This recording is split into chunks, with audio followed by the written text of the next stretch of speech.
चीते की खाल में गधा। एक गांव में एक धोबी अपने गधे के साथ रहता था। प्रतिदिन धोबी अपने गधे की पीठ पर कपड़ों का गट्ठर लाद कर लाता था। रास्ते में कुछ दूरी पर एक नदी थी, जहां धोबी कपड़े धोता था। धोबी और उसका गधा बहुत परिश्रम करने के बाद भी ज्यादा पैसा नहीं कमा पाते थे। धोबी अपने गधे को भरपेट खाने को नहीं दे पाता था।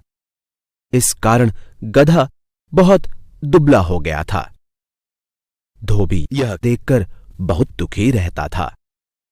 एक दिन धोबी को सड़क पर पड़ी एक चीते की खाल दिखाई दी। उसके मन में एक विचार आया। उसने सोचा, मैं यह खाल अपने गधे के ऊपर डालकर उसे रात में मकई के खेत में छोड़ दूंगा। खेत का मालिक किसान सोचेगा कि यह एक चीता है और उसको खेत से बाहर नहीं निकालेगा। इस प्रकार हर रात धोबी गधे को चीते की खाल पहनाकर मकई के खेत में छोड़ने लगा।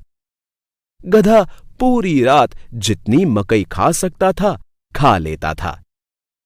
दूसरे दिन प्रातःकाल धोबी आकर अपने गधे को ले जाता था।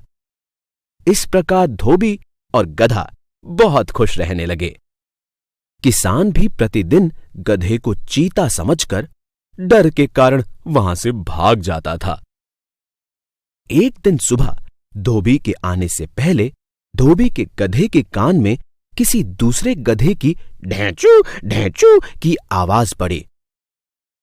धोबी का गधा भी जोर जोर से ढेंचू ढेंचू चिल्लाने लगा।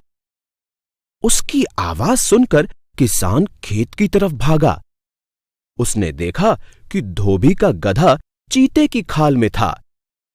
उसने पूरी रात में उसके खेत का सारा मक्का खा लिया था। किसान ने उसे मारकर खेत से बाहर भगाया। उस दिन सुबह धोबी के आने पर उसका गधा पिट रहा था। यह देखकर धोबी ने सीखा कि चोरी ना करके परिश्रम ही करना चाहिए।